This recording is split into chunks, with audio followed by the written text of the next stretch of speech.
we reform the city and how do we make that transition to a fairer and better governed city. Okay? My name is David Orr. I'm a retired politician.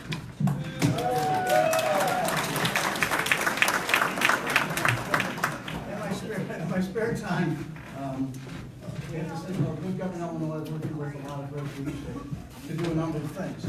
We help organize the forum. We also have co-sponsors tonight. Is this better?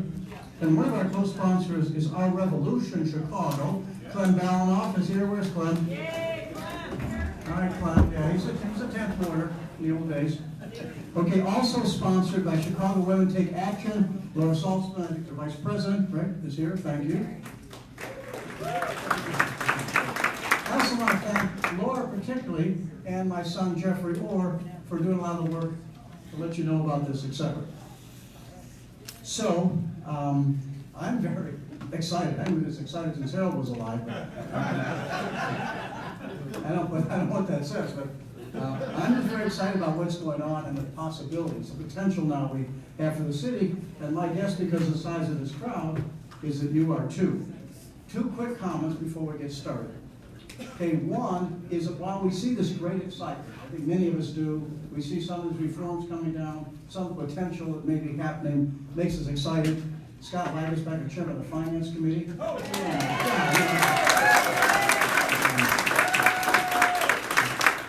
so it's been exciting because of these reforms, the fact that the mayor put down Berg, there's this talk, but we must be prepared for the long haul and when times get tough. And how do we, turn all this good rhetoric, sincere rhetoric, of course, into action and into law. Because when we start dealing with the budget, with the financial shortages, with the discrimination, the past discriminations in so many areas, particularly in public safety and police accountability, we all know this. Power never gives up anything without a fight. So that's one thing to keep in mind. The second one, simply factually, we have a much better city council than any time in my lifetime. Okay, I'm pretty old. Okay. O'Connor's gone, Salisa's gone, Crockery's gone, Joe Moore's gone, and Burke has been neutered. And plus we have a lot of kind of exciting aldermen. But the warning on this part is keep in mind, and this is not to make it too difficult, but there's still quite a few aldermen that would like to see a whole different direction. Now we're going to give them hopefully the room to join us at some point, but remember that, it's not a simple thing. Frankly, just the other day when they tried to give Scott here a hard time in the Finance Committee, my judgment here, of course, is they don't have the guts to go after Lori, but they'll come after Scott if they can. But the main thing is remember what they want is the same as what they wanted when I was there many years ago. They want leverage to keep the power they have. Some of these aldermen have hundreds and hundreds of jobs. They have positions, very powerful jobs, $140,000 jobs, $150,000 jobs. They want to keep those. If they can get a divided council somehow or have tough votes, then it's possible the mayor and her staff has to give up more. Okay, so just keep that in mind that I don't think it's usually about good government, but it's kind of the same old game. Okay, so now the format tonight is very simple. We have these 5 outstanding alder people, okay? We're gonna ask them to do 2-minute introductions, which is really short, and we're gonna time them, okay? And after that, we'll be asking a bunch of questions, and we'll go back and forth, and then we'll open up to the audience, okay? The one key caution is we don't have a lot of time, and we got 5 great people, and we've got a lot of things to discuss. So just give us some sympathy when we can't discuss the issue that you want and the detail you want. But tonight is not the ending point, it's the starting point. Okay? So let's introduce these very talented people. No particular order, but since you came last, Matt, you go first. Okay, let me introduce the 5 of them, and then they can make their opening remarks, and we'll move on. Okay, Matt Martin, for those of you who don't know, is a new alderman from the 47th Ward. Actually, he grew up in Tucson, Arizona, received his law degree from Harvard. He used that degree, of course, in the Illinois Attorney General's office. and he helped write the consent decree establishing requirements for Chicago police reforms. Outside of his work, of course, for the AG's office, he helped co-found Lincoln Square Neighborhood Association. I always love when people do that local activist stuff. The fun fact for Matt is he's a big saxophone player, and he used that to get a scholarship to Northwestern University, which brought him to our fair city. So thank you, saxophone. Okay. Next is Byron Sigcho-Lopez, if I pronounce it right. Byron. Okay. Byron's the new alderman of the 25th Ward, knocking out none other than Mr. Solis. He came here by himself as a teenager, and I came here from Ecuador, okay, as a teenager. You can imagine what that was like. He has a master's degree in economics and is currently finishing his PhD, I don't know how you're doing that, in urban education, and some of his research helped uncover the massive corruption within UNO. Okay? Charter schools that misappropriated millions of dollars in taxpayer funds. He's also been an instructor at UIC and a progressive community organizer. The fun fact for him is outside of his work, he's an avid soccer player. He played in college, and he still plays on weekends, and he coaches soccer as well. Thank you, Byron. Okay. Next, Rossana Rodriguez-Sanchez. Elected in the 33rd Ward, the famous Mel Ward, and Deborah Mel lost to Rossana. We're trying to get her phones because it was, how many votes? 13. 13 votes. Some people 13 is lucky, okay. She accepted a position quite a while ago with the Albany Park Theater Company to be their resident director. She's a founding member of the 33rd Ward Working Families Organization, one of the great organizations here in Chicago, and has worked with Immigrant Youth Justice League to combat deportations and many other things. Fun fact for Rossana, in addition to her work in the theater, she's also a songwriter. Okay? All right, now we're down to those are three newbies, and now we'll talk about the two incumbents. Sue Garza, 10th Ward. Sadlowski Garza. Pardon? Sadlowski. Oh, how could I forget? Okay, I'm sorry. Sue Sadlowski Garza is a 10th Ward Alderwoman, a lifelong Chicago resident, and a 10th Ward lifelong Chicago resident. If you don't know where that is, just think for Doliak. And daughter of the famous labor leader, she reminded me of course, Eddie Sadlowski. She spent many years working in the school system. I think started out as a lunch lady, right? Lunch lady, then becoming a school counselor, and she also followed her father's footsteps in these ways, becoming an active union member, and eventually a vice president of the Chicago Teachers Union. And now she has two very important new jobs. One, she is the new chair of the Progressive Caucus. Okay? And the chairman in the City Council of the Committee on Workforce Development. Okay? The fun fact for Sue is she is the first member of the CTU, Chicago Teachers Union, elected to the City Council. Yes, sir. If they have their way, she won't be the last, okay? And finally, and our most senior member of the group is Scott Waguespack, 32nd Ward Alderman.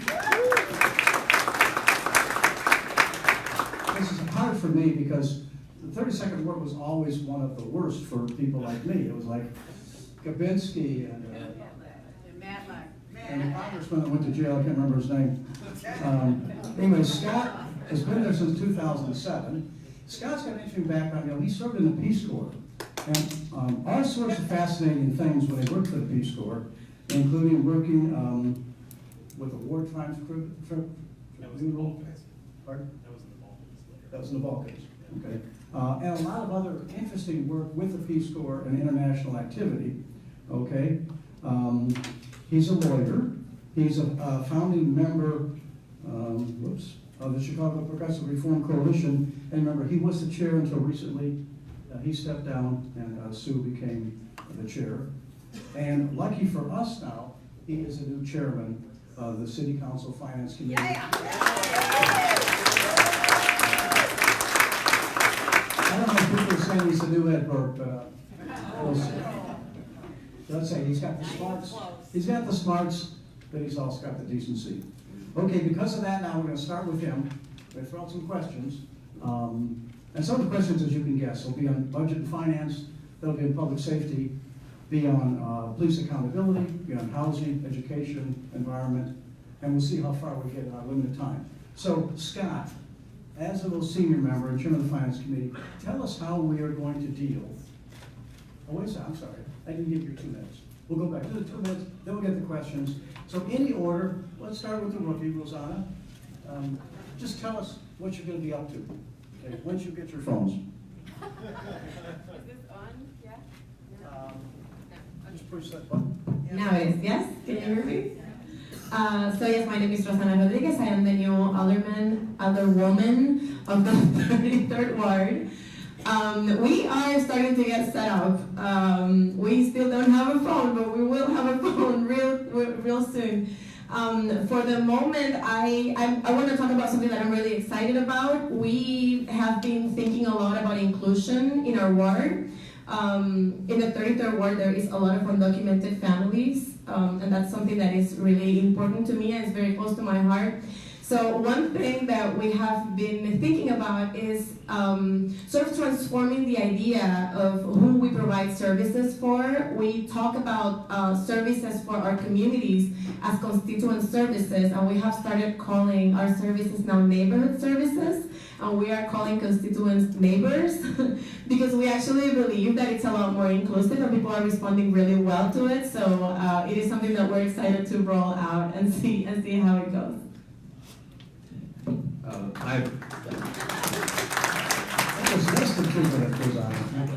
try to keep mine brief too. Matt Martin, 47th Ward. Some of the things we're excited about in the short term, in the neighborhoods, making sure that every part of our community has some sort of block club and neighbors association that can help take the lead on what development's going to be looking like in our neighborhood. We have 7 L stops, one of the busiest metro stops, now 2 bus corridors, let's see, Ashland and Western, that are TOD eligible, which means you can build densely, you can build more affordably, and so we want to make sure that we have a community-driven process that helps dictate what development looks like with the guardrails that my office has put in, which is more density and more affordability. That also dovetails with some of the stuff I'm really excited to work on in council, specifically on the housing committee, thinking about how we can stem the loss of affordability in part through maintaining 2 and 3 flats, but also with these larger developments, making sure that that's how we should be using our public resources.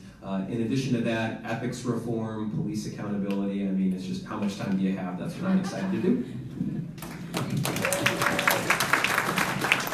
I am Sadlowski Garza from the Mighty 10, first woman to ever hold a seat in that ward. I'm really proud of everything that we've done over the past 4 years.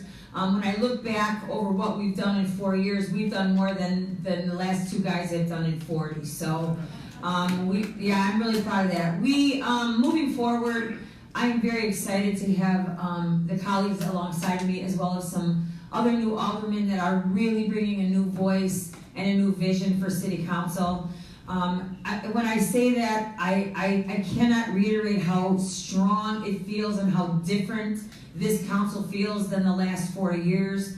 Even with our mayor, there is actually discussions going on in regards to things. It's a true collaboration. It's not just one-sided. Moving forward, as chairman of the Workforce Development Committee, I have 3 goals. I want to get the Fair Work Week passed. I want to get $15 minimum wage. I want that to be the floor. I want that to be the start and not the end. And I want to get the trades. I want to work with education with CPS because that's where I came from. My heart is there. I'm going to work really close with Alderman Michael Scott to bring an vocational education task force to bring the trades back to the schools. Thank you, Rodriguez. Thank you, David, and everyone for the invitation. It's really humbling to be here with a great panel, great group of community leaders and public servants. Basically, some of the things that we face, not only in 25th Ward but across the city, is the lack of affordable housing. So one of the priorities, especially in communities like Pilsen, like Chinatown, communities across the city that are facing displacement, our goal is to make sure that we bring real reform and just start really taking seriously the housing failures that we have in our city. So creating the development for all ordinance is critical to increase the ARO, to make sure that we think of housing as a human right.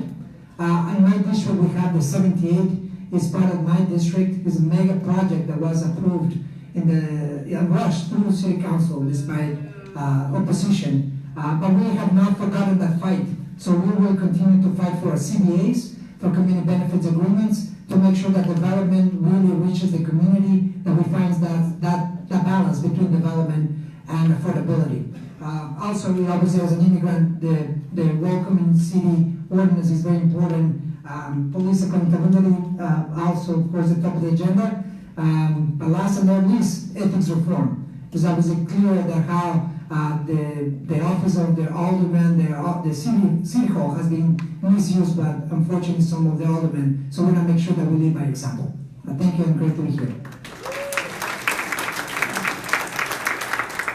Good evening, everyone. I'm Alderman Scott Waguespack, and as David said, I've been alderman since 2007. Last several years, I've been chair of the Progressive Caucus, and just seeing the crowd that we had in the room on Wednesday, right after City Council meeting, was pretty awesome. So when I first started out, we had 4 members of the Progressive Caucus, and that was under Mayor Daley. We grew a little bit in the last couple of elections, but then walking into the room the other day to see a full house of progressives ready to do battle with the leftovers from the machine is pretty awesome.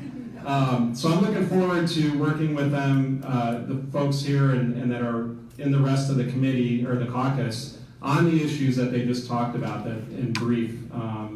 Everything from ethics changes that we've been fighting for many years. A lot of you know that we were pushing back against Ed Burke when he had the workers' comp program. We were pushing back when he was cutting his deals on property tax deals down in Assessor Barrios' office. And when I look back now, always being questioned about why are you doing this, you're barking up the wrong tree, you don't know what you're doing. All I have to look at now is the indictment to realize that we were right the whole time.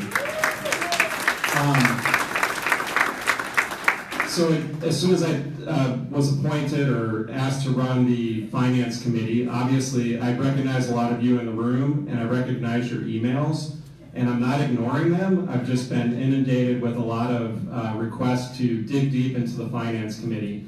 And at the same time we're going to be doing that, we will be bringing the Inspector General into the committee for the first time ever. That was also something, as you remember, in 2016 we were fighting to get IG oversight over the committee structure of the City Council, because we knew that once we broke that dam that we could really start to change government internally with some of the oversight.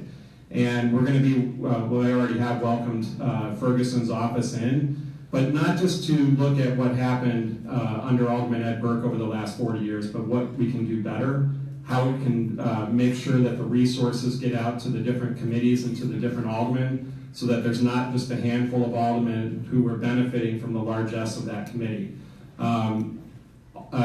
Mayor Lightfoot sent me a message too and said that I'm reducing your budget by like 3/4 and you're not going to get 27 or 30 people to have as staff, but we're going to make do with what we have, and working closely with these guys up here and the rest of the caucus, we're going to push back on those who think now that they are the opposition.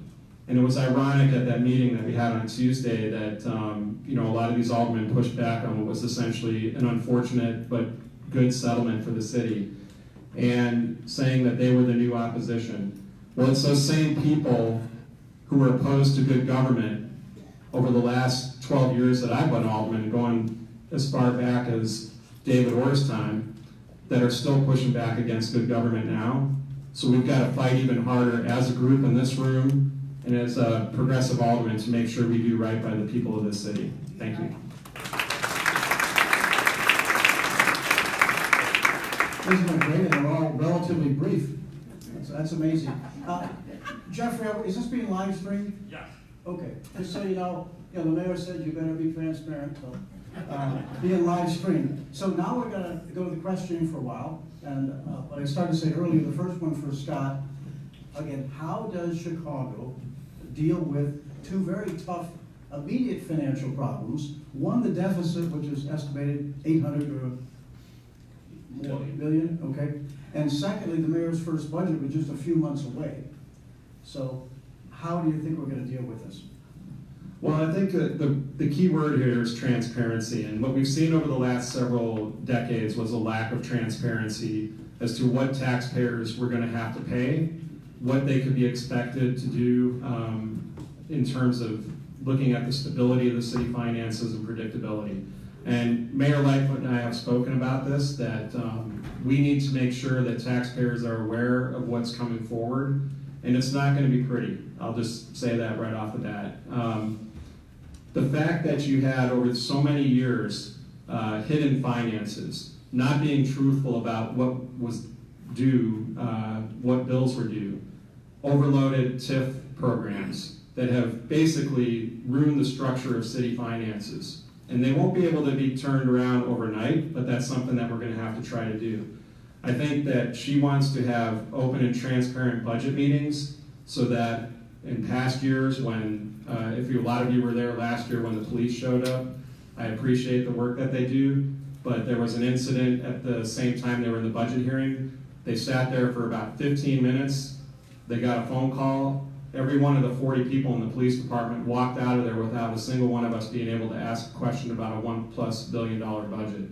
It's those kind of things where the mayor has to put her foot down and say, you are going to be responsible for that budget, each department, each commission, and you're going to find ways to cut the fat out of those areas. When I look at the finance committee, we're going to be able to do that right off the bat. But I think the bigger key is, and the rest of us can talk about it too, is looking for new revenue sources, reaching out to the state to make sure we're working closely with them so that they give us the option to do that, so the state's not blocking our ability to do that, and making sure that we're working in concert with every alderman to make the cuts that we need to, but find those new sources of revenue that have been blocked for so many years.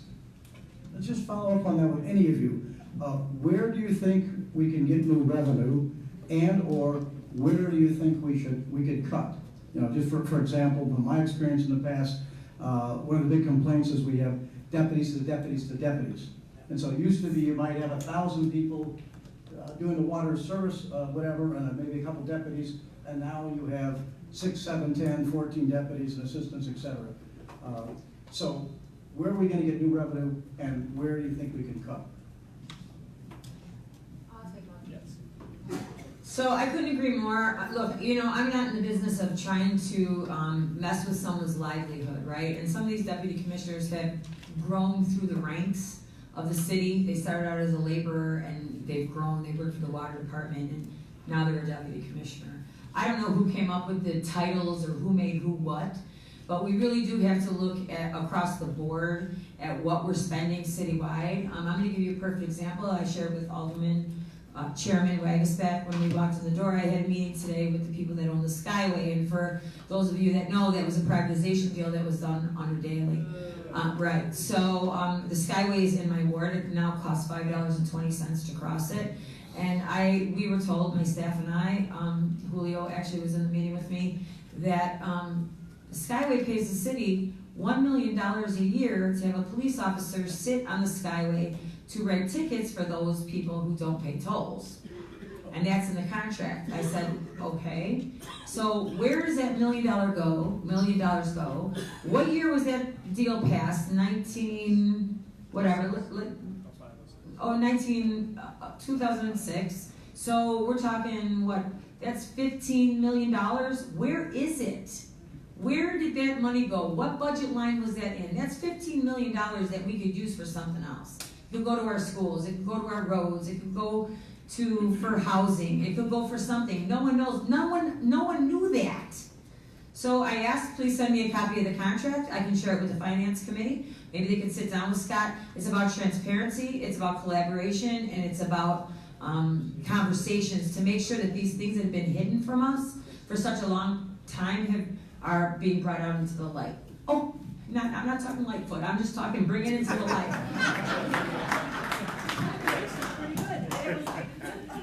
And I just want to put a little bit of a point on oversight, because I think that as freshmen, we're not committee chairs, but we still are on committees. We're on a lot, maybe too many in my opinion.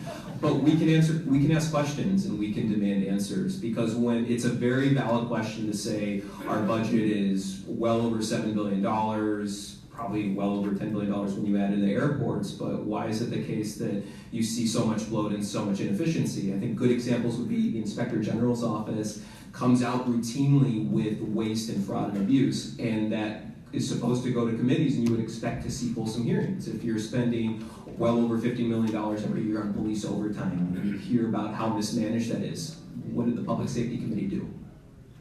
Nothing.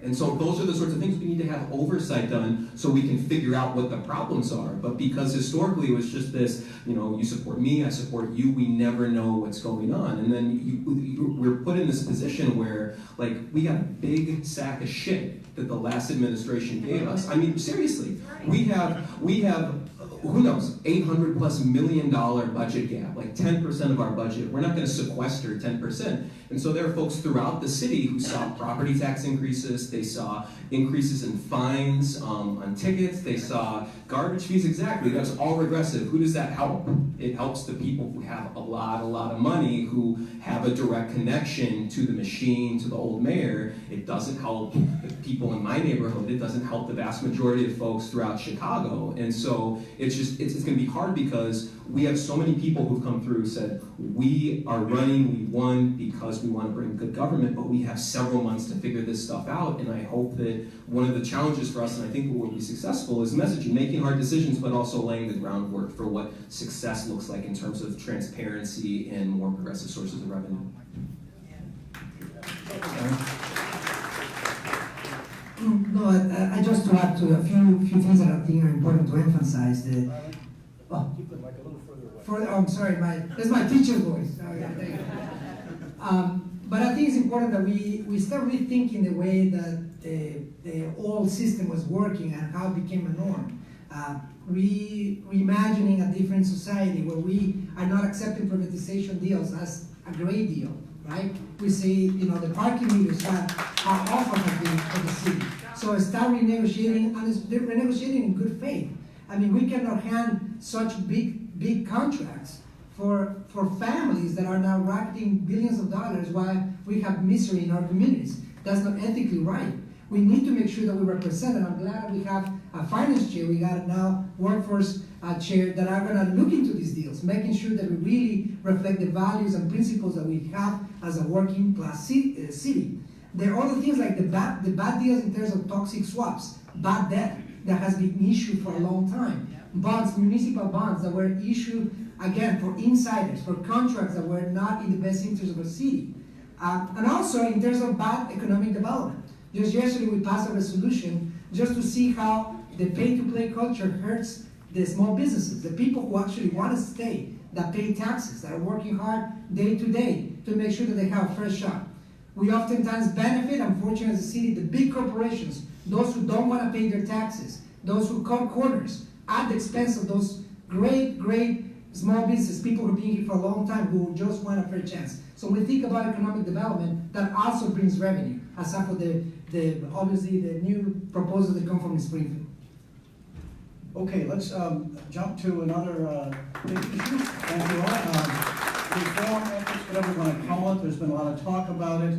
We'll start with Sue on that. Remember, she mentioned, for example, minimum wage and the Fair Work Week. Just tell us about those things, including aldermanic prerogative, and any of those things that are being discussed right now. So for me, the aldermanic prerogative thing, they're, like Alderman Waguespack said, the old guard is very upset about having these things taken away. For me, if you want to take my permits away and take the driveway permits and all those things away, I don't mind. It doesn't really bother me. I mean, personally, I think that the people in City Hall should be doing these things anyway, but the thing that bothers me about it is I worry about my constituents, because when they want to go get a permit for a yard sale, or a permit for a driveway, or a permit for something mundane, they have to travel all the way downtown to get it. That's the thing that I'm worried about. But those things don't bother me if they take it away. I don't know how it's going to be managed, because to be perfectly honest with you, years ago I believe downtown did it anyway.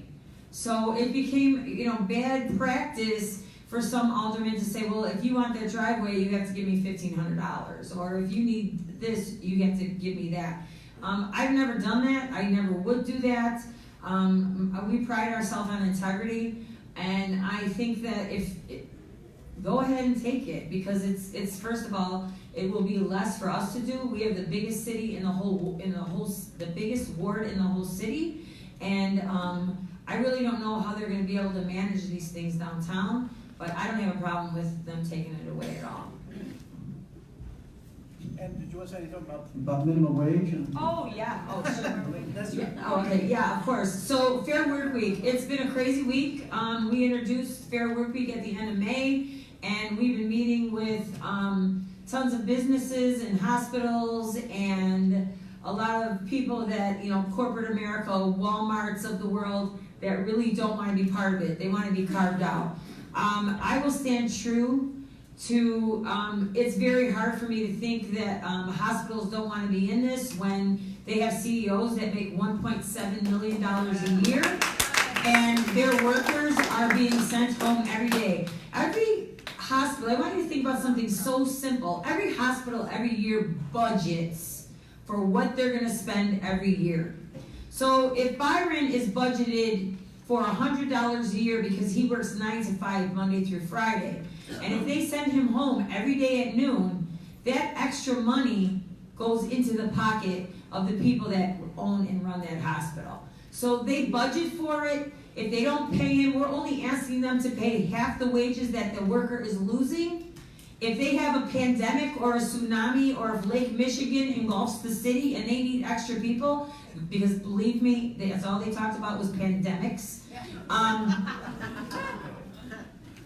We are only asking, there's a clause in there that holds them harmless, and we put in there, if there is a pandemic, you can have extra people without being held responsible. So they need to pay their workers and pay them a fair wage. And people should not be working for 16 years of their life, making $13 an hour, and coming working 9 hours a week when they're scheduled for 40.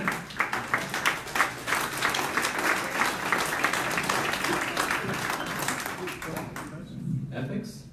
Yeah, we'll just take a little ethics, we haven't heard Yeah. reform in the general sense. Outside employment, whatever. Tell me again, what are we talking about? Okay, so just a little bit more on this issue. It's been in the news, for example, outside employment. Nobody should be allowed to do what Burke has done, but okay. Right. We don't want to necessarily destroy a teacher's life, but how do we deal with that? Or there's a ton of other issues. Well, in terms of outside employment, I actually don't understand how people can have another job outside of this, because it is a lot of work. I mean, there is the work in the ward that you have to do to make sure that everything is running, but then there is the legislative aspect of it where you have to be talking to so many people all the time to understand everything that is happening. So I actually don't know how you can be a good alderman and be present and be doing your job well. I mean, I imagine that some people have gotten really good at this and some people can do it, but I actually don't understand it right now. So that part to me is a little confusing. How about, because before we move on to the next subject, campaign finance reform? There's been a lot of talk about small dollar matching. Are any of you working on that? I know our Revolution, that's a big concern for them and many other organizations. I haven't been working on that. I can say that it is really frustrating to see how it works and how big donors can decide decide elections. It has been really interesting to see what happened in the last election, because even the people that spend so much money, there were people that spent millions of dollars in an Aldermanic campaign, and they didn't win. And it was really incredible, but at the same time, you know that money is coming into the elections, and it just makes it so hard for people that are coming from grassroots movements to be able to win elections. So that definitely should be addressed. But I am not working in anything like this. Anybody in the panel is? Yes, you know about that? Well, so I'm the vice chair of the ethics committee. It's new, the ethics and good governance. And one of the things that I hope we tackle over the coming years is this very issue.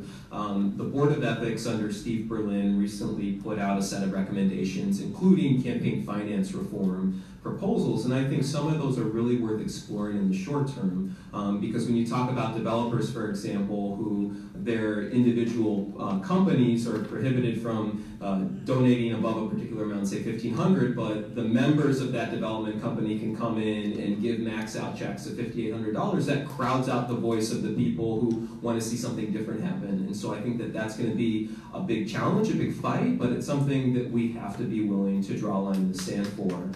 And the thing I would add to that is busting the caps. So this idea that our campaign finance limits, which by the way are twice what they are federally, you can bust them and then it just opens the floodgates. We saw that at the mayoral level, and you think, how much of that money would have been better spent in our communities? And it just, I think we have to lead by example with this. And I know this personally, how hard it is to run a strong campaign. In the first round, so I went to a runoff. In the first round, we were outspent about 2-1 by the second and third place finisher. But we ended up getting more votes than the two of them combined. And the reason why that happened was we had an army of volunteers. We had over 200 people who were knocking on doors for us. And I think that it was a confluence of factors and it worked out well, but not everybody can find 200 people over the course of a campaign, because that means that you can be away from family or away from friends or away from employment, and not everybody can afford that. And so I think that it's something that this committee really needs to tackle, and I know that the people at this table are committed to that, and I hope that the majority of folks on council feel the same way.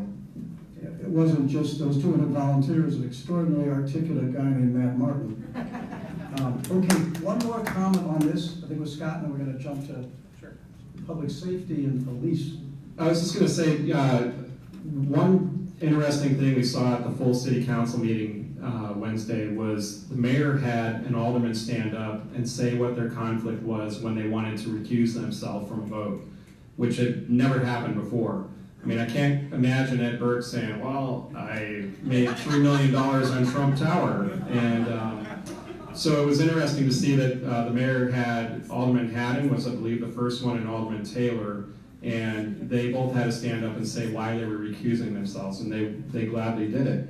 I think another thing that you're not going to see maybe out there on paper that the mayor's been talking about is proposals like putting a limit on how long someone can serve as a committee chair. I certainly think that 2 terms is more than enough. And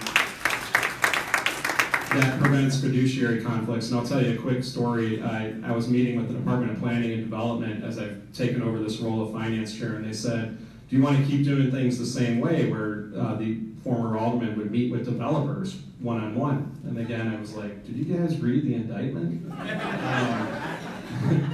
Did we land the tuna? So my immediate response was, I am never, just like I do in my ward office, I never meet with the developer alone. Never. And you meet with the law department or you meet with someone from planning and say, put everything on the table up front, and that's it. Okay, moving along because of time. I want to separate, even though we don't fit too well, public safety from police accountability.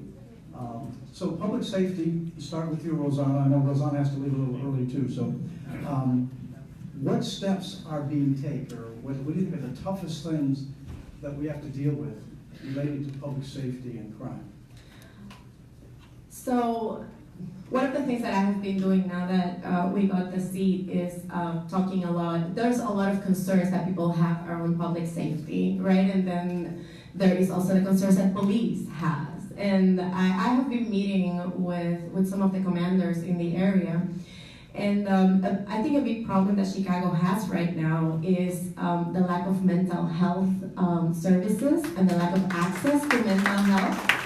One of the things that a conversation that I had with one of the commanders in my area was that there are so many people calling the police on mentally ill people that then go into the system, right? They are arrested, they are processed.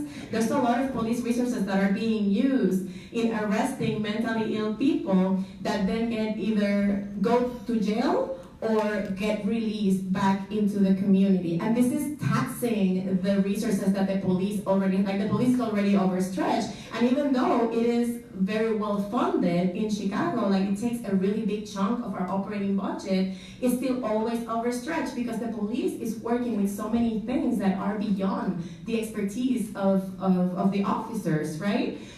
So this creates a really big problem in terms of safety for our communities, because police is not equipped to deal with it, and mentally ill people should not be criminalized, right? They should have access to the care that they need, but we don't have that right now. So that is a really big challenge that we have. And I think one problem in terms of fiscal responsibility is that we have been very reactive in terms of working around safety. So we are always trying to put band-aids, but we don't actually take steps because it's expensive, right? Like if we are actually going to put resources into the things that we know that are going to prevent violence, which is good jobs, which is education, a lot of social workers and counselors and nurses, and a lot of youth development programming, right? And strong communities, programming that allows us to bring communities together so that they know each other and they're not scared of each other and they're not calling the police on each other for things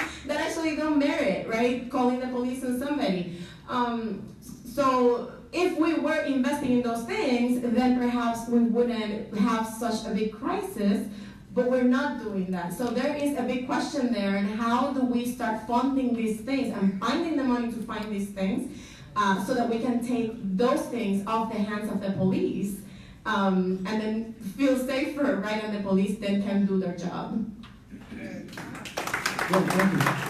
Others in terms of keeping the police accountability a little separate, we're going to ask Matt on that, but anything else on public safety, crime, anybody? I just want to say one quick thing about public safety. I spent 23 years in an elementary school as a counselor, and I want you guys to think about something. You know, kids, when I was a kid, we had the program Officer Friendly. There was beat cops that walked the street. Charlie was one, Bernie was one.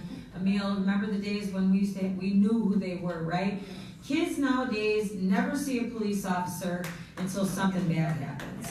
So they don't look at a police officer they look at them as a foe, not a friend. And that might sound so basic, but kids don't have any relationship with police at all, and we have to change that. That has to change because it's the truth. And Rossana said everything right. We need wraparound services, we need to do that, but we also need to build relationships in our community with law enforcement so that there's trust, so that we know that we can count on them to help us and not hurt us. Okay, were you going to say something, Byron? Oh, you can go to the next one. But I was just going to say, the other side of this, and there's been so much focus, of course, in Chicago, is police accountability or police violence, etc. It's something the mayor's talked a lot about. Since you've also worked on this, Matt, tell us, what do you see coming down the pike, whatever it may be, and what do you think the relative chances of making progress on this front?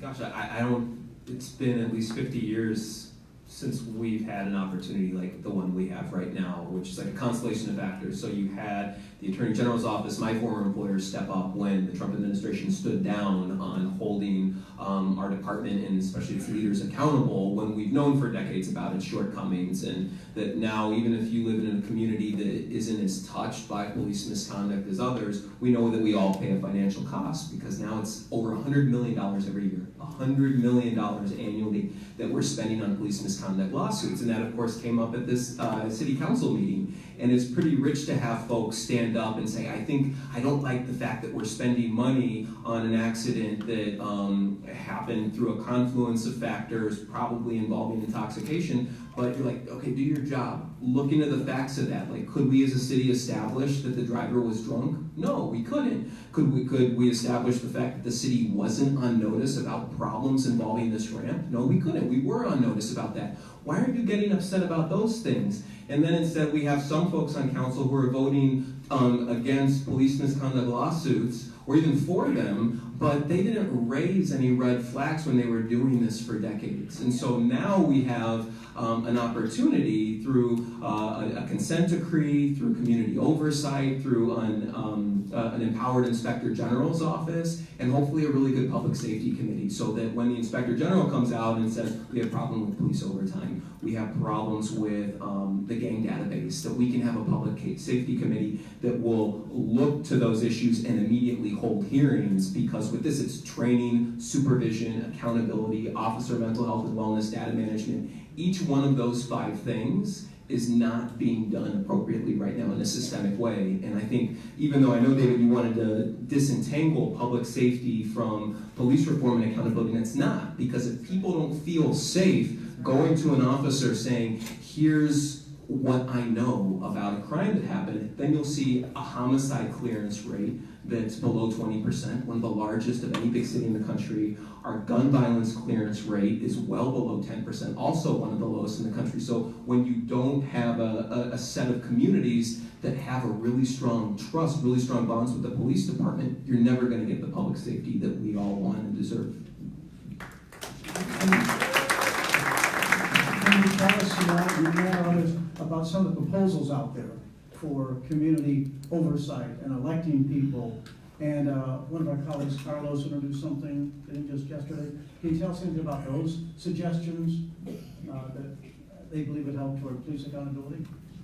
Absolutely. I think there's a long overdue conversation, and unfortunately, during the past administration, during Robbie Manuel, you almost couldn't even touch the subject. I mean, GAPA and CPAC, the current 2 proposals that are out there, were not even discussed during that administration. So you can tell now that it's a different time. Now, obviously, there are different perspectives, different views, right? So it's almost like when you haven't had that conversation and all of a sudden you can have it, everybody has an opinion. And it is really important to see the history behind this. We do have a responsibility as public officials, as community leaders, as organizations, to come to the table to find consensus. Obviously, there are different bills, and there's going to be a lot of discussion. So I believe that we will be passing a bill, hopefully the best bill we can pass, because we cannot accept as the norm more children being victims of violence on a daily basis. As I was taking office in our own ward, there were terrible shootings happening over Memorial Day weekend. It is incredible the toll of young people who die out of senseless violence. So the responsibility for us is to make sure that we take this conversation seriously. I am of the belief that the more oversight, and I think most of us on this table, the more oversight, the more independence that you have from City Hall, the more accountability you have. The Chicago Police Department must engage in good faith in these conversations.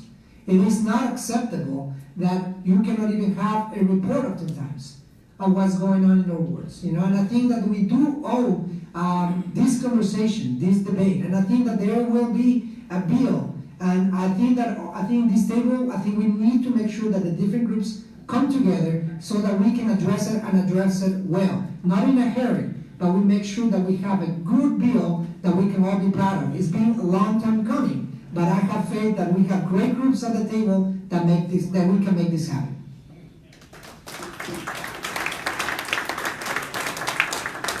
Thank you. Anything else on this, on public safety and or police? And of course, you're right, to go together. I want to separate a little bit. If not, the audience may bring up some stuff. Let me jump again quickly. Let's jump to affordable housing. And you all have talked about it some. And Byron, you've done a lot of work in that area. So what specifically can we be doing to increase the amount of affordable housing and perhaps make major developments more accountable for what they're providing to help the rest of the city?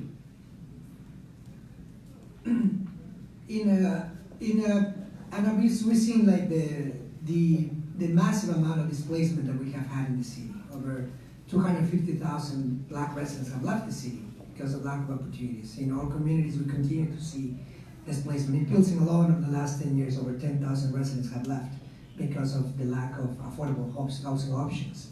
So we do have to first admit that there's a problem. The previous administration almost dismantled the housing department. We could not have a conversation about what an ARO should look like.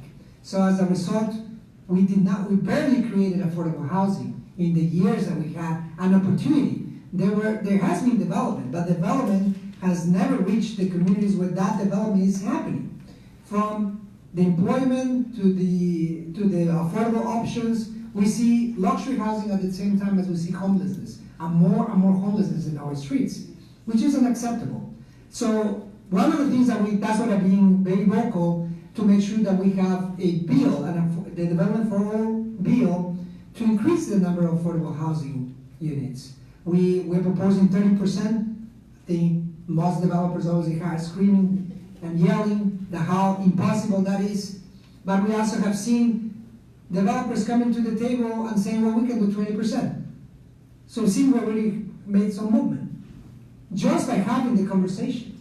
So I do think that it's important that we, as public officials, do not accept a narrative, because there's a lot of lobbying going on, and a lot of media, unfortunately, that fits into this lobbying without actually presenting any evidence.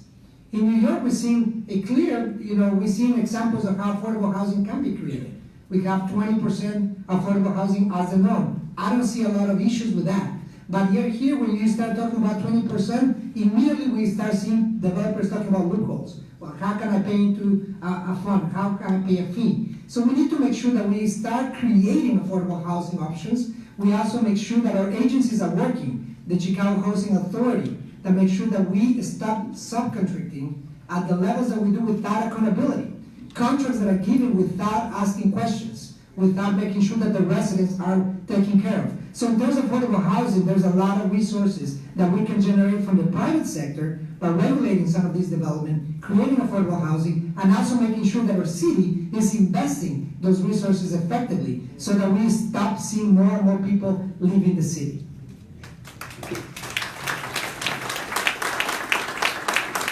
I have one sense, no developer should ever be able to opt out of the affordable housing requirement ever.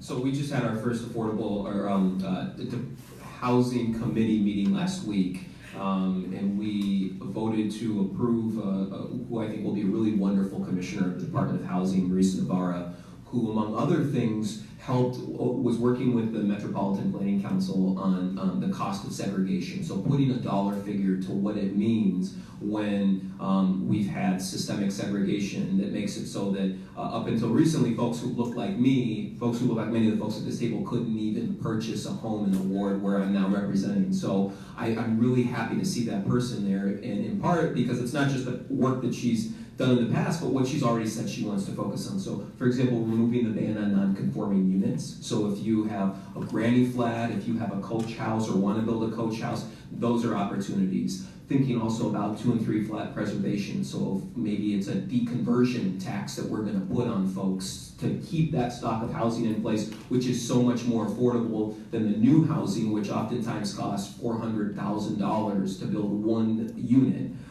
In addition, I would say oversight over CHA, which for years has been sitting on large surpluses.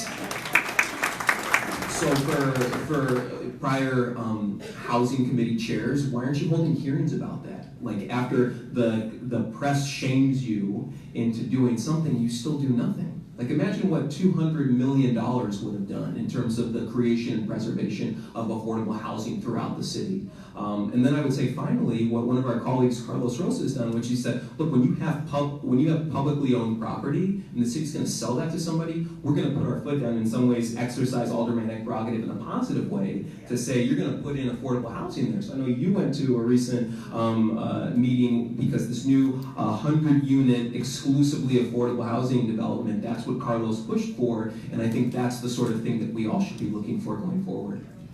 Yep. Well, and besides strengthening the AROs, I think also expanding public housing is part of the Homes for All ordinance. And then we are also introducing the Bring Chicago Home ordinance that would establish a tax on luxury real estate transactions that would then be funneled into resources for homelessness. And homelessness now would be defined also as doubled up households, for example, and people that are at risk of being homeless, even if they're not actively homeless at the moment. So those are also initiatives that we are super excited about, because it actually takes resources from the people that have the most and put them to the service of the people that need it the most. Okay, do you continue? Yeah, I was just going to add on Tom Tresser's favorite issue, which is TIFs. First Tom. Okay, Tom. Had to do a shout out to Tom there. Well, you know, we looked at the mega TIFs that went through at the end of the last term, and I think that's one thing that we're really going to have to focus on is restructuring the whole TIF program, because that imbalance is what has led to a lot of these issues as well. We saw a good ordinance that went through the other day, or actually it was an ordinance that was allowing for more funds to go to building homes on some of the blocks that were devastated by the 2008 market crash on the southwest side. And so we're giving money out to developers to go in there, they're not-for-profits, to rebuild a lot of those homes and get people into them. That's a good way to rebuild the community at the ground. But that structural deficit that we have in the TIF program is what we really have to spend a lot of time on over the next few years to fix that. Just a quick point on that. We only touched briefly on automatic prerogative, but part of my concern on automatic prerogative, when it's also used for TIFs, that means that 49 aldermen are totally ignoring a $1.4 billion TIF, more or less, because it's a by ward, like it's whatever, okay? And if you think carefully about the TIF money, you have probably over 90% of all the money in the hands of 4 to 5 aldermen. So that means $400 and some million of the roughly $500 billion a year, more than that, is being determined by a handful of aldermen. And so this is partly why we talk about alderman prerogative. We can't have that. These are projects that affect everybody, and it's not just the mega ones. It's when the northwest side or the southwest side could historically prevent affordable housing. Well, that created enormous problems. So anyway, lots of good talk on that. Again, I'm rushing through so we can get to your questions. Let's talk about another little gem, okay? And we'll start with you, Sue, and that is schools, okay? What's realistic going to happen in the future? Are we going to have a strike? Are we going to work things out? Many of you talked about some of the things Rossana said earlier. Now, obviously, the need for real personnel in the schools that can deal with things, social workers, nurses, etc. So, but what can be happen, and feel free to talk Sorry, about. I have to You go, have to and I am so sorry, but thank you for having me here today. It's been awesome to share this panel with these amazing people. Thank you, Rossana. 33 million and 13 votes. Okay, so what's going to happen? Well, I don't have a crystal ball. I don't know what's going to happen, come this summer. The teacher's contract, as everyone knows, is up at the end of June. I'm hoping that the teachers come to the teachers and the mayor come to the table and come to some compromise. Teachers deserve every single thing they need to educate our children. If we don't educate our children as a whole, we have nothing as a society, nothing. And we've watched the past administration eradicate education as we knew it, as I knew it as a kid. When I left 4 years ago, I was the counselor. I was also the testing coordinator. Our kids in Jane Addams Elementary took 13 standardized tests in 1 year. We didn't do anything but test, because we were a pilot program, and it was the park, and it was the NWA 4 times a year, and it was this, and it was that. Here's the problem I have with all that, is that CPS pays to give our kids those tests. We're paying someone to administer those tests when that money could be used for a nurse in every school, a social worker, a counselor. We need wraparound services that make sure the kid is treated socially and emotionally. And that's not happening anymore. The fun is out of education. Is there any educators in the audience? Oh, thank you for everything that you do.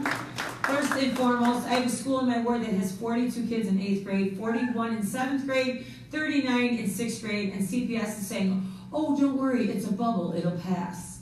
No, it won't. It won't. We need to make sure. It's insane. No one's listening. I'm hoping with this new administration, with the new school board, we have to keep pushing for an elected school board, but as David said, we need to keep big money out of the elected school board election as well, so Ken Griffin Jr. doesn't stack the deck and turn everything private. I hope that we can come to a great resolution where everyone's happy on both sides. Our teachers need what they need because their teaching conditions are our kids' learning conditions, and our kids deserve so much more. But I like to just add to perhaps what Sue said. The importance of TIF reform. I think that is also money that is diverted from our schools. And it's sad to see, I've been working around the schools in our district for a long time, not now. And the infrastructure, the needs in our schools, you have schools that have tested positive on lead, that, don't have the proper infrastructure, keep up that we need. And it's sad to continue to see that decay. We recently had even the roof in one of the schools fell out, in one of our high schools. And those things are not acceptable. There's so much resources around us. I think the elected representative school board is something that we must continue to push. I'm glad to see someone like Miguel del Valle as the new president of the representative board. Not elected yet. I think that we see some good changes, but we need to make sure that we bring democracy to every institution, transparency to every institution in our city, that with CPAC in the Chicago Police Department, or what is the elected representative school board. I think the oversight is key. I'd like to see more resources in the schools, bring more, the trades, bring more creativity, more programming. I think after school programs, I sad to see every year, the special education programs, bilingual programs being cut. We really need to rethink our priorities. Our priorities have been broken for a long time, and I'm glad to see now, I think 17 members of the Progressive Caucus, maybe next time that we get to the 26 or 27, to make sure that we continue to making education one of those big priorities. I'd like to get to questions from the audience soon, or right now, because we haven't even talked about things like environment, so I assume someone out there might have a question on that. So as we get to questions now, let's see, are we still short of mics? Is that right? We just have the two here? Just have the two. Yeah, we only have two. Only have two mics. They promised us 4. Things happen. Okay, so let's do this. Laura, you want to take this one? No, you'll take my mic. And we're going to ask if people have questions. Okay, so you can find people or somebody right over here. No, you better keep that because, okay. Oh, no, that's a good idea. Now, okay. This gentleman over here. Okay, you know how it is. There's a lot of people want to ask questions. Please try and keep it short. Okay. Hi, my name is David, and I have seen firsthand in other cities affordable housing solution being that of tiny homes. The average tiny home is built at a cost of about $24,000, and it has been in city council. It has also been in Cook County and also part of the state of Illinois. I was wondering if you know anything about the Tiny Homes Initiative. Yes. Anybody? I do. Tiny homes. The Tiny Homes Initiative is something that I think we can bring to Chicago. It's an amazing opportunity for people that are homeless. We can get them into a home and they can afford to live there, right? I want to make one point, Emil. You're going to know all about this. My ward has the only mobile home park in the whole city. You can get a 3-bedroom, 2-bathroom on the water, on Wolf Lake, I'm not lying here, for $51,000. They're beautiful, granite countertops, 3 bedrooms, 2 bathrooms. Come to the 10th ward, I'm telling you. I brought Judy Friedland, I brought the Commissioner of Housing. She fell in love with it. She tried to push that initiative forward. Under the last administration, it fell flat. The largest ward, the smallest houses, okay. And by the way, we are gonna get you out here on time at 8:30, and hopefully our guests will stick around a little bit. Okay, next, Laura. So under the previous administration for Mayor Rahm Emanuel and the city government, they kicked the can down the road in regards to addressing lead in Chicago's drinking water. Is there any current plan to officially recognize this as a real threat to the entire city? Because it's quite clear, we're in Michigan, still doesn't have clean drinking water, and now Chicago, a major metropolitan city, has that exact same problem, as well as other infrastructure problems. So what is this new city council and this new mayor prepared to do to really address lead in our drinking water? Well, it's a great question. Lead in the water, that we were pushing for hearings on this in the last administration, and it took a lot of pushing for them to finally admit that we had a serious problem through both the public health commissioner and the water commissioner admitting in a press conference just before we called the Rule 41 at City Council to force the hearings. One great step that the mayor has taken is to recreate the Committee on Environment. When Mayor Emanuel came in, he got rid of it, which was just nonsensical. We're going to have, we have to work through the budget, but we're going to have also an environment department again. And I think that's in part because she realizes that we have to address this water issue before it becomes much greater. And we're starting to see more transparency where the water department, after we demanded it, is giving us locations where we have lead, or we found lead in water. And I think once this committee and once this department gets set up again, they're going to be really tasked with going and tackling that issue both at schools, parks, and individuals' homes. And though you didn't ask, hopefully they're going to be dealing with some recycling in some serious ways. Okay, right here. Hi, my name is Sandra Schneller. I know you all have been spewing out information about in your statement actually about the budget, but it's not the idea to go to the public, to the actually the residents, to fix that the concerns now. We should bring in Lean Six Sigma methods here to do more so of the clearing up of the budget. But I just wanted to say that. But I wanted to ask Alderman Waguespack about the overload of the TIF funding. Could you elaborate on that a little bit more, please? Thank you.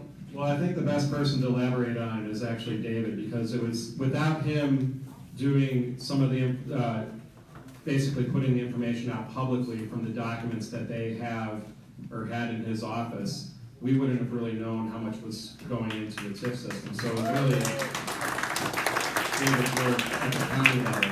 Now, are we having the person who, are they doing it? Yeah. I don't know. The annual report. Yeah, that report we always do is around July, so hopefully that's coming out. I really don't know exactly what's going on with the new person there. But I've been pleased to see the mayor's people looking very carefully at the whole TIF funding. Like I say, remember, we need all the aldermen involved here. The bottom line is that it is it's a pot of gold. And most cities don't have it, although more and more are turning to it, because it's money that the taxpayers don't understand. Okay, so all of a sudden it's $500 and some million a year coming out of the same property taxes, but you don't quite see it. Okay, the other new thing, which is different, we won't go into it right now, is the new transportation TIF.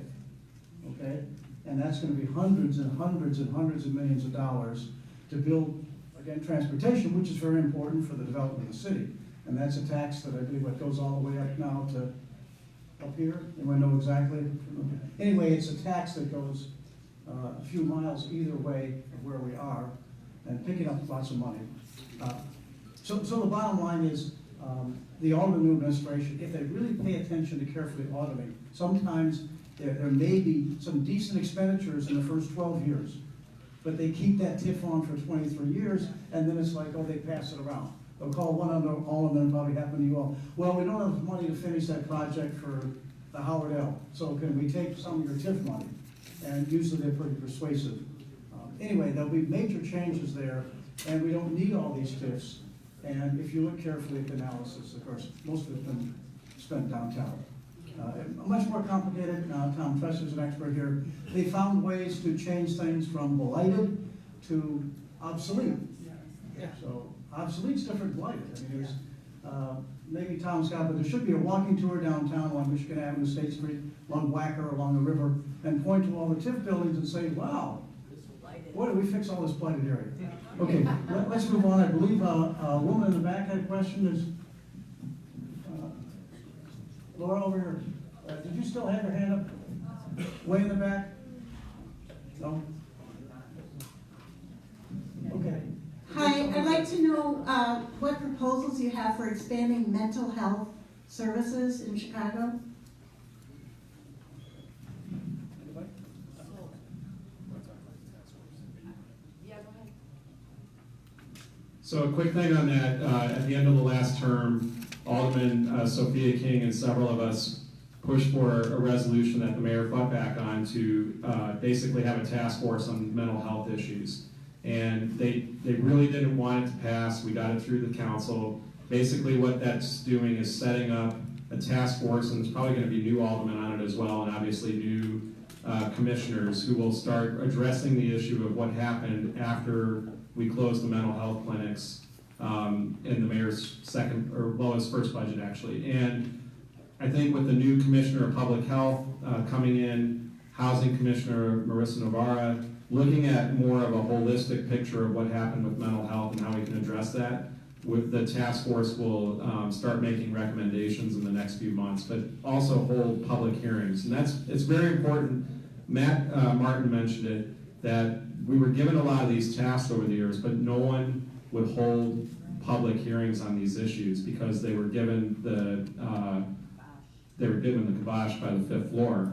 And I don't know why they didn't stand up to them, but that's something that has to change. Where are you, okay.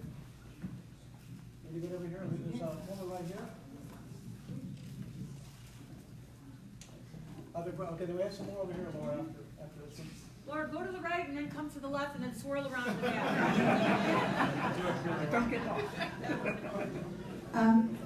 I just wanted to point out that Illinois is the most nuclear state in the Union. We have more nuclear power plants than any other state, and that we have more nuclear waste than any other state, and it is being stored at Morris, which is about 30 miles south of Chicago. And we have another nuclear storage just 30 miles north in Zion. And I'm wondering if a ward that is extremely preoccupied with pollution, and I understand that this is more chemical pollution, and I would like to know what, how conscious is the city council of the fact that we are surrounded by what is becoming more and more of a problem, which is decommissioning the nuclear power plants and the pollution that inevitably emanates from these places. And then I just have a little quickie. Susan Sadlowski Garza said something about creating trade jobs, and I'm thinking trade jobs need to be jobs that can't be exported. And so if we're gonna train people for trade jobs, they have to be things like windmills, solar, and things that are gonna go on here so that they can't be. I just wanted to question her about that comment about trade jobs. Okay. There's a gentleman in the back. So I could talk without a microphone. No? So, great question. Actually, I'm working with Local 134. They have a separate entity in the electricians union that helps people learn the trade of solar installation. So one of the things we did with the new North Point development that's coming on Avenue O is we're working with them, and they actually are speaking with the powers that be to see if we can put solar panels on top of that. You're right, we have 9 landfills in the 10th ward. They just deemed one of our sites, 68 acres, is now on the Superfund list. So we have problems in our ward that it would take me 5 days to describe. So I am glad that the Department of Environment is coming back, because we've been fighting really hard to make sure that we don't have it anymore. Could we get a little bit of comment about the nuclear power problem that's, Chicago is surrounded? Anybody? In the state legislature. I got nothing. I don't know. Yeah, it's horrible. Okay, well, we're not getting a great response there. We're not well versed on. I'll tell you my concern of why this happens, okay? And we should pay attention, as the new mayor is now going to discuss patronage and its consequences. What we haven't discussed in great numbers is private patronage. Thousands of jobs, particularly by the public utilities. Thousands of jobs from the airlines, the cable companies, the various gas, electric, etc. Those jobs go to politicians just like the private patronage. That controls the votes. Anyway, that has a lot to do with why we don't always get the kind of services we want in the public sector. Now, we have the gentleman in the back here. My name is John Rose.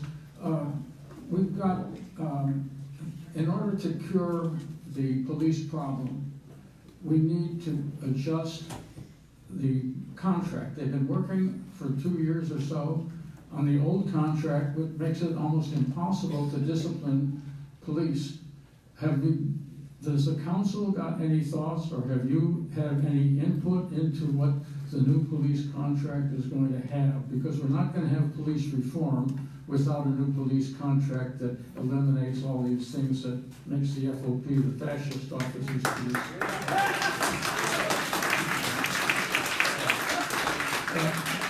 Great point, because people are always shocked to find out there's a decision maybe 5 years after a terrible incident, but then another 5 years later, that person who was charged and so forth is set free. And it has to do with the complexity of the contract. Anybody? We know it's a problem. Do you think you're going to be able to solve it? Yeah, so a lot of the problem has been building up over time, because with one exception over the last several decades, it's something that always goes to arbitration, because the FOP and the mayor's office can never come to an agreement. And historically, the mediator will essentially split the difference. And so what's going to happen, unless Springfield really weighs in an effective way, is we're going to have to see incremental progress move the other direction, in a more progressive direction. And so I think it's going to be really important that the mayor's office be upfront about what their non-negotiables are during the bargaining session, so that it's the most progressive end of the spectrum that the mediator is going to be using to split the difference. And hopefully we get a better mediator than we've had in prior years. But there's so many situations built up into our failed accountability system in terms of a cooling off period for 24 hours, for example. If there's an officer involved shooting, before the officer has to give a report to the investigator, say COPA right now. That's way out of line with what best practices are. Oftentimes it's no more than 2 hours, so that you can collect your thoughts and then give an account. So when you look and you see situations like the Jason Van Dyke instance, the LaFawn McDonald murder, that's a real case study in how broken things are. The fact that you can have officers come together immediately after a shooting and get their story straight, and you have something that's worked into the CBA that's meant to protect that, and then when you have an accountability system, whether it's the police board or our courts, that aren't often making the best decisions. And so certain things we can fix as quickly as city council wants to, like civilian oversight. Things like the CBA, that's just a mess, and it's going to take a little while. Let me suggest a quick amendment, and then we'll get to a couple right here. Okay. I can't remember what we're talking about.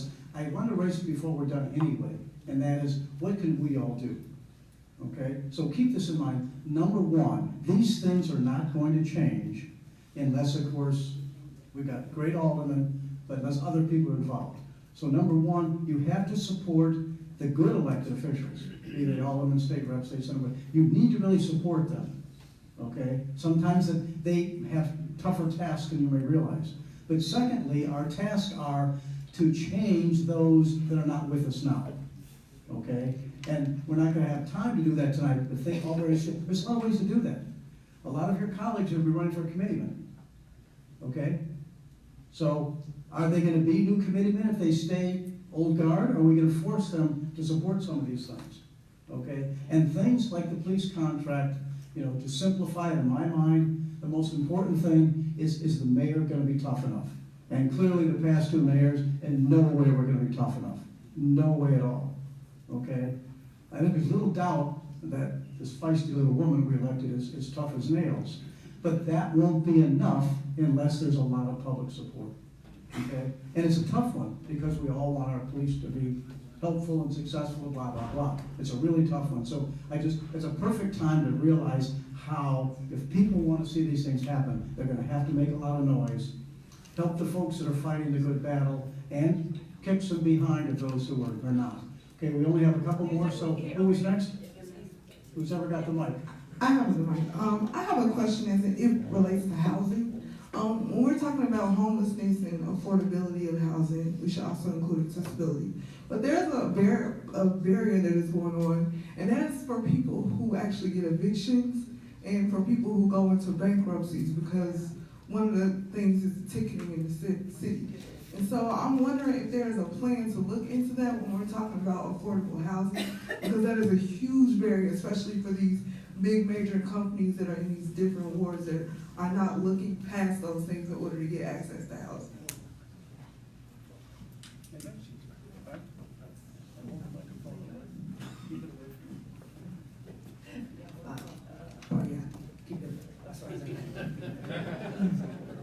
But that's a very critical that's the part, okay, there you go. So that's a really important issue. I've seen in many, like from some affordable housing developers to the CHA, some of the most horrendous violations are being, with people with disabilities, we obviously need to invest more in that. I mean, we've seen in cases where the reason why to change units or substitute units, move people out is because of upkeeping, or the need to have an adequate unit. So absolutely that's a thing that has been neglected and it has to be considered. If it's not in writing, if it's not in detail, it is hardly going to happen. So I do think that that's going to be one of the points when we go to CHA. When I have talked to Han, we have walked in some of the units, and it's not acceptable when they tell you, yeah, we'll be taking care of it, and then you go back and it's the same thing. It is bad as it is with for everyone in terms of affordable housing, but it is in particularly problematic, when it affects the most vulnerable. So in terms of accessibility, in terms of transportation, there's many tasks that we have to do. I tell you, in terms of disabilities, in our ward even we have a gigantic task right now with the small businesses, like I tell you, in some parts of the district that are not accessible.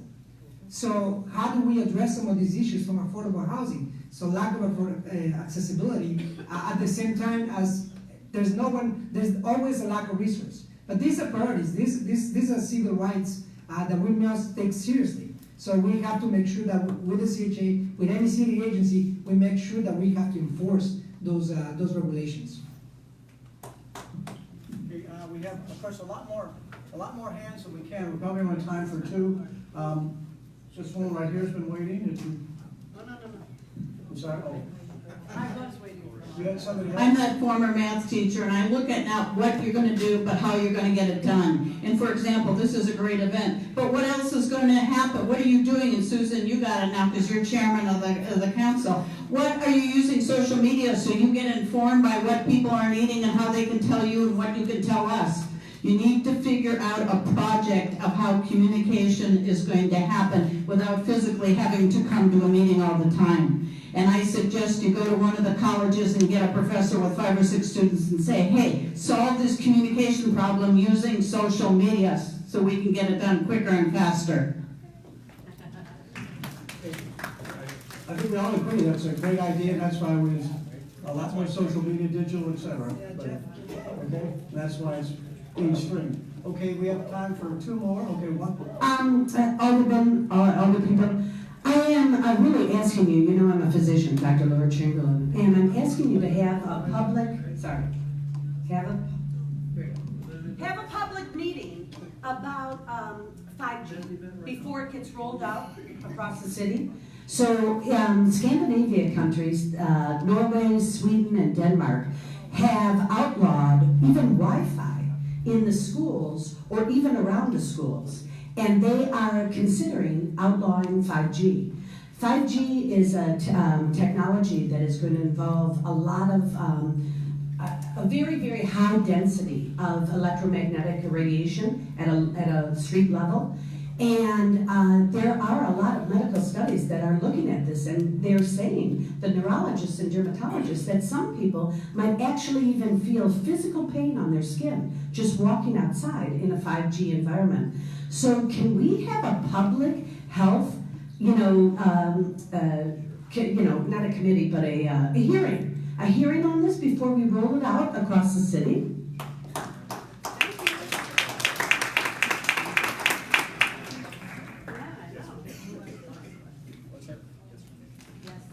They say yes, we can. Yes, thank you. All right. Okay. Last question. Who did you pick, Laura?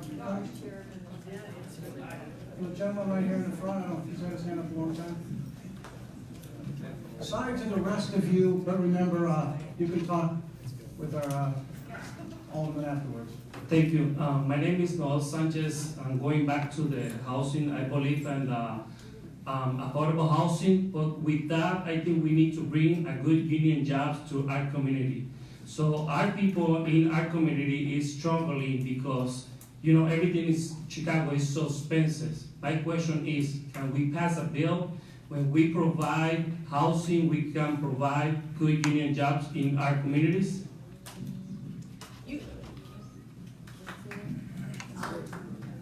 So one of the things that already exists is if a development gets TIF funds, they have to pay prevailing wage. In Chicago, most developments are built union, but here's the thing that we have to make sure that all people, whatever color, whatever age, if you're eligible and you want to be in the union, that you have to have accessibility to that union. So a lot of times these halls are here or over there, or they're far. We need a place where somebody can go in the north side, the south side, the east side, and the west side, a workforce development center where you can walk in and say, hey, I want to be a plumber, how do I get there?